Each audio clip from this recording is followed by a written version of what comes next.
Hey, hey, hey, welcome to the replay. Why is it that every time, just before you are getting ready to hit record or go live, you get thirsty and you got to take a sip?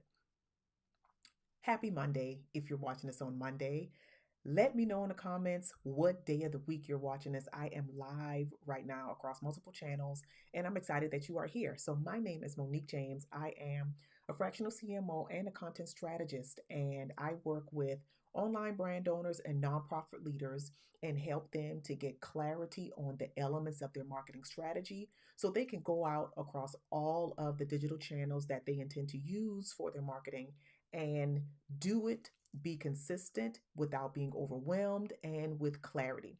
And in this clarity. And in this quick chat, I want to talk about my own experiences of essentially stopped marketing my own business for over a year. And I'm a marketer. And I want to talk about some of the things that I noticed that clued me into the necessity of taking a pause, taking a step back so I could regroup and redefine some things. So, my family relocated across the country last summer. And part of the pause, what I thought was going to be a temporary pause, came from actually just having to go through the process of moving. I knew that the transition was going to give me a chance to look at my business differently. I didn't expect it to be at this level, but I knew it was going to get an opportunity to really look at things differently and figure out what my new path, my growth plan was going to be because I was relocating to a different state, to a different region of the country, all of those things, right? And so, um, what I'm going to talk about today was inspired by a blog post that I published recently on my website talking about the marketing pause, the strategic pause. In the blog post, I break down what I'm going to talk about today, three of the things that I noticed that let me know that it was time to take a pause. I talk about some of the benefits of taking a pause. If you hear this conversation and recognize that there might be some things that are cluing you into the fact that it might be time for you to take a pause as well. And then I give some tips for how to do that, for actually what to do. But let's talk about what I noticed. So, like I said, I'm a marketer. I've been doing in this content, this digital marketing space for a number of years. And I recognize that I, myself, the human, was experiencing some fatigue, burnout, if you will, with my business. A lot of us, we're juggling a lot. Life is happening outside of the scope of our online brands and our organizations and associations that we put out into the world. And usually, especially for a certain type of entrepreneur, a certain type of brand owner, usually we can compartmentalize those things and really sit down and focus on the brand and take care of business when we need to take care of business, right? But I recognize that what I was feeling just wasn't that. It was something deeper, and I needed to take more time to figure that out. So I recognized that I couldn't just jump back in like I used to be able to do. I just simply couldn't do that.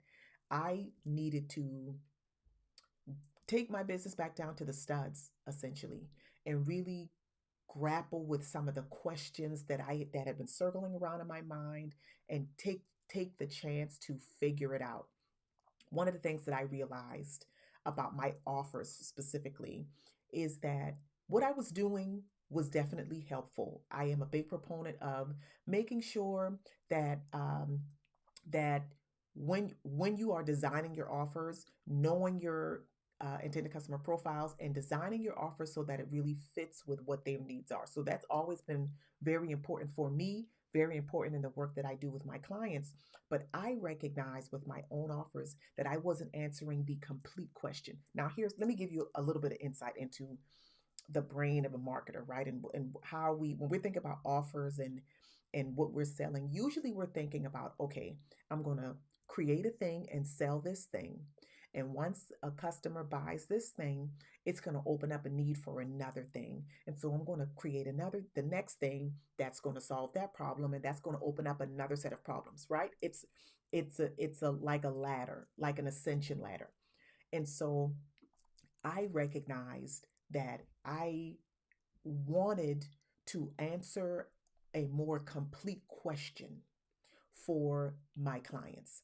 And so that allowed me to really think about what I could do, what offers needed to be um, sunsetted, what offers needed to be restructured, what I needed to do with the things that I was selling so that I could do a better job of answering complete questions when it comes to this marketing strategy stuff. So that's what I did. And like I said, I wanted to make sure that the business, the marketing, and everything that supports the marketing really aligned with this new mindset that I had. So I want to share three of the things that I noticed. Three things that I noticed that were clear that, okay, taking a pause right now is the right thing to do to figure these things out. It would not make sense to simply keep pushing. We need to get clear. So, the first thing that I noticed, the first sign, the first indicator was metrics that had stagnated. So, whatever the numbers were at the time, the numbers stayed the numbers. The numbers weren't necessarily dropping, but they weren't growing either. And when I'm talking about metrics, the things the things that I knew aligned with creating sales for the business. That might be video views, that might be comments or saves, that might be shares, that might be email opens, that might be link clicks. All of those things I began to notice had gotten to reached a certain point and stayed there. That was the first clue that, okay, we need to start figuring out um, what else we can do, how we can shift what we're doing so that we can start to see those numbers go up or even go down. At least it would be some movement, right? So that was the first thing, was the stagnant metrics. The second thing, and this one really matters, um, because it feeds the bottom line of your business, is customer or client disconnect. When you recognize it, so stagnant metrics usually is an indication that your customers or your audience's habits or preferences have changed. They're they might just be going through the motions with your content. They might It might be time for you to start to explore other ways of connecting with them because they have got fallen into a rinse and repeat type of thing.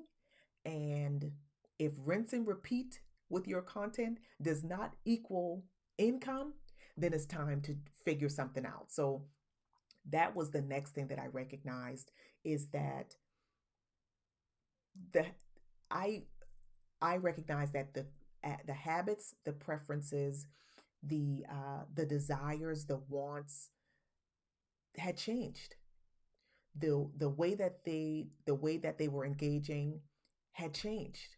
And so it again was an indication that either it's time for us to figure out how to shift the marketing, and whether that's exploring different channels or figuring out what to include in our messaging, or even asking the question, is are we still targeting the right person or the right people?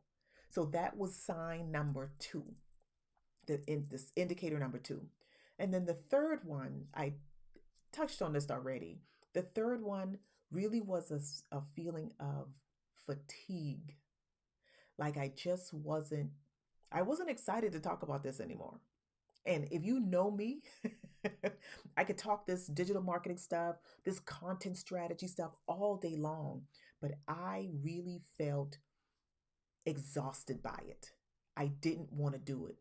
That right there was so crystal clear that it was time to reset.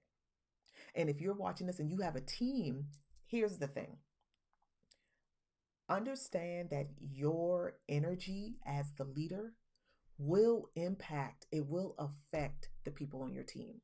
And so when I wasn't as engaged and didn't feel that same level of passion that I normally do about what we were putting out for the brand, imagine how that impacted my content coordinator, my executive assistant. Imagine how that vibe really infected their work.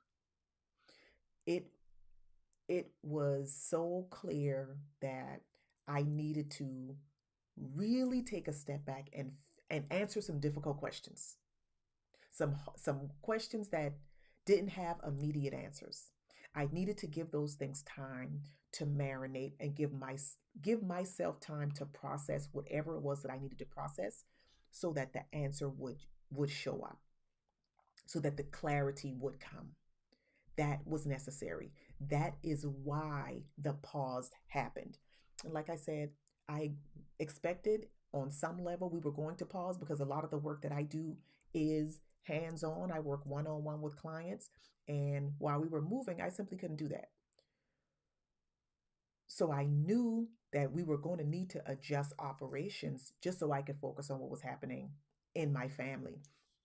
But I did not expect that it would morph into what became a year break simply because I needed to go back to the foundation and really figure some things out.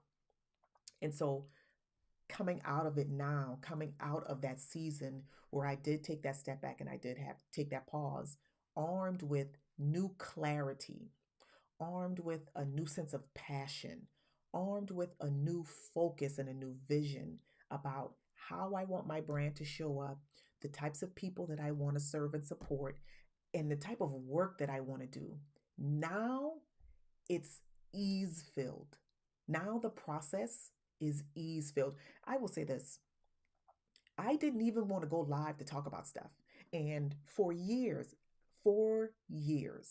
live streaming has been such a huge part of my brand awareness strategy, my client attraction strategy. I went through a time, some of you may know what I'm talking about when I say this, when Periscope was a thing. I went live on Periscope every day, 5 days a week for a year.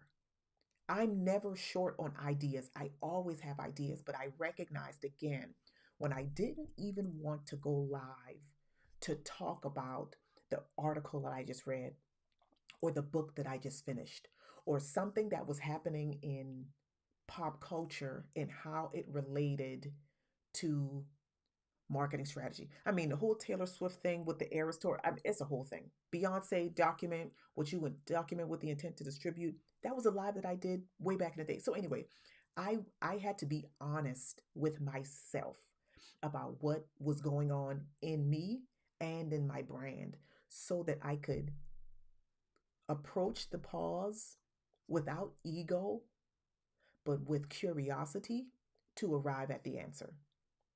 And that is what I shared in the blog post. I'll make sure that I update the caption of this video with the link to the blog post so you can read it.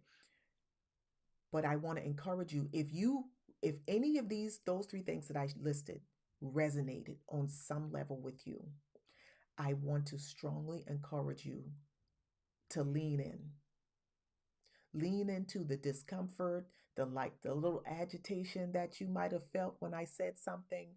Lean into that. There's information there that you need that will support you as you lead your online brand, lead your nonprofit organization into your next season of growth and impact.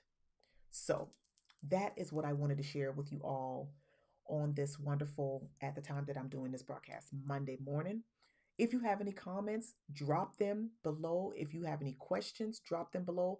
I'm finding my way back, y'all. I'm coming back. You'll be seeing more of me. And I'm just excited about it.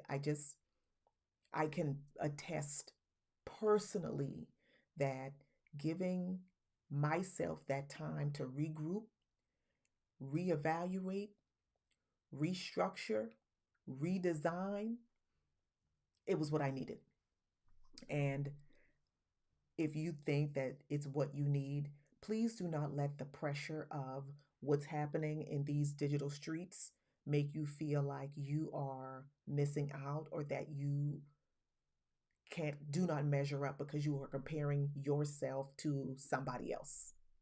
You will have to figure out how to do your business in a way that makes sense for you, for your pace, for your bandwidth, for your uh, resource availability and access, all of those things. Because when you have peace with that, like everything else is icing. Okay, so that's what I wanted to share, you all. Thank y'all so much for tuning in. Let me know if you have questions, comments, anything, and I'll see you in my next broadcast. Later.